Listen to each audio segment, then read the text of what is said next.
If you've got a business, you didn't build that. Those are President Obama's famous words. Somebody else made that happen, he told us. Well, only 38,000 jobs were added to our economy in May, and President Obama is only too happy to take credit for that, although nobody else seems too thrilled about it. Take a look. Let me start with the economy and a basic fact. The United States of America, right now, has the strongest, most durable economy in the world.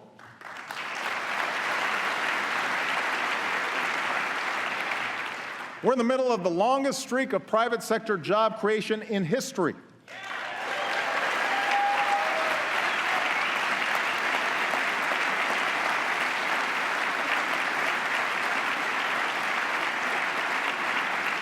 More than 14 million new jobs, the strongest 2 years of job growth since the 1990s, an unemployment rate cut in half. U.S. hiring slowed to a near standstill in May. A bleak jobs report has sown doubts about the economy's health and is complicating the Federal Reserve's efforts to raise interest rates. Joining me now from the Independent Women's Forum is Hadley Heath Manning. Hadley, good to see you. Thanks for having me. All right, our president, Hadley, talks about the number of months of growth in the economy. In May, though, we only had 38,000 jobs added. Put that into perspective for us. Is that a good amount of growth? Well, certainly earlier in the year when President Obama was making those remarks, we were seeing better job creation numbers. And with the May jobs report from last week, not only did we see 38,000 new jobs added, which is woefully inadequate for our labor force. Remember, every month there are new Americans that are scheduled to enter the labor force, whether they're graduating from high school or college or re-entering the workforce after a time outside. And so this is really not enough jobs to provide for the number of Americans who want to work. And importantly, that figure, the unemployment rate, went down from 5% to 4.7%, mainly because of the hundreds of thousands of Americans who decided to give up looking for work. And that's ultimately very bad news for our economy. Right, the all-important labor force participation rate that our president somehow always neglects to mention when he's bragging about the unemployment rate, that unemployment rate only takes into account those people who are either in the labor force, if they have a job, or if they're actively looking for a job, not those people that have given up. And that number is growing higher and higher each month. Hadley, I want to ask you about something that you've written about recently. It's from a Pew Research piece, and it says that more young people are living with their parents than in any time in modern history. What are your thoughts on this? What's the cause? Is it this stagnant job growth? Well, that's certainly a part of the problem. I think a variety of cultural and economic factors are contributing. But ultimately, what we see today, according to Pew Research, is that the share of young Americans, this is Americans between the ages of 18 and 35 years old, living with their parents, is now the most popular form of living arrangement, even more popular than living with a spouse or domestic partner in cohabitation, living with roommates, or living by ourselves. More Americans are living with their parents than any other arrangement, about 1 in 3 young adults choosing to live that way. So ultimately, it may not be much of a choice for those young Americans who can't find employment, can't find housing that's affordable based on the types of wages that they're bringing home.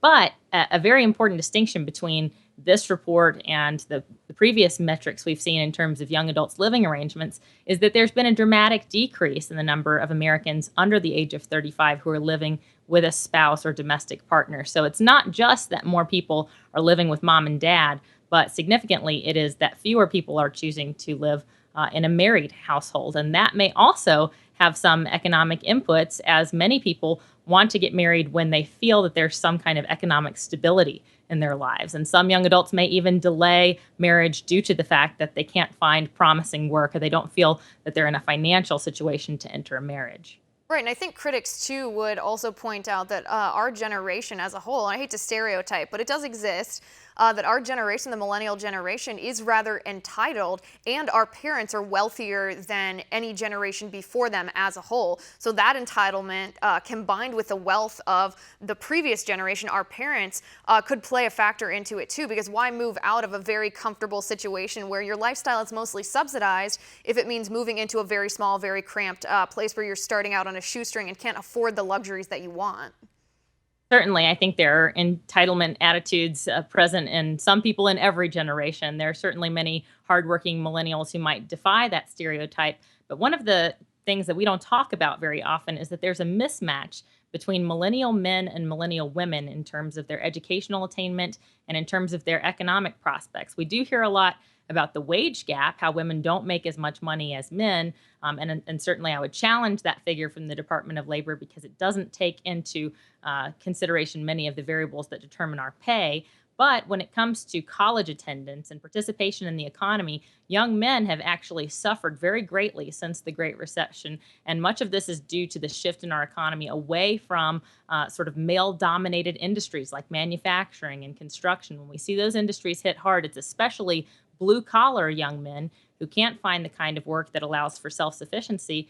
And to be frank, many young women don't want to get married to a young man who's not able to provide financially or have sort of a stable working job. And so this creates some friction in the marriage market when it comes to millennials. We certainly hope that we can address this with more economic growth in the future, but we aren't seeing that right now. Right, that's interesting. So liberals on one hand claim it's a war on women, but this economy, you're saying statistically it's actually a war on millennial men. That's also interesting to point out the decrease in manufacturing jobs. Is that due, do you think, to the rise of technology, or is it due to the rise of more women in the workforce? Because more women in our generation are in the workforce than any before us. That's right. So women have, in many ways, been catching up with men during the 1960s and 70s and 80s and 90s. But when the Great Recession hit and really took our economy several steps back, it was sort of, we called it the man session because many of these male-dominated industries suffered the most. But I don't believe that we should paint a picture of the economy as if men and women are in competition with one another. Ultimately, our interests are tied at the end of the day. We want to see our compatriots in the United States earning as much money, having as much economic opportunity and success as possible, regardless of their gender. And ultimately, when women have entered the workforce in droves, it has been mostly in industries like service and technology industries, knowledge-based industries. And those industries are doing very well in terms of adding and maintaining jobs. Certainly in the overall economic picture, it's hard to say that any industry is doing that well, considering the May jobs report. But it seems that progress is favoring what today are mostly female-dominated industries. All right, Hadley, thanks so much for being here. We are out of time, but it was great to talk to you. Coming up, Hillary Clinton holds just a slight lead over Bernie Sanders in the polls for the California primary tomorrow. And a new book threatens to destabilize her campaign even further. Anthony Tall is with me next.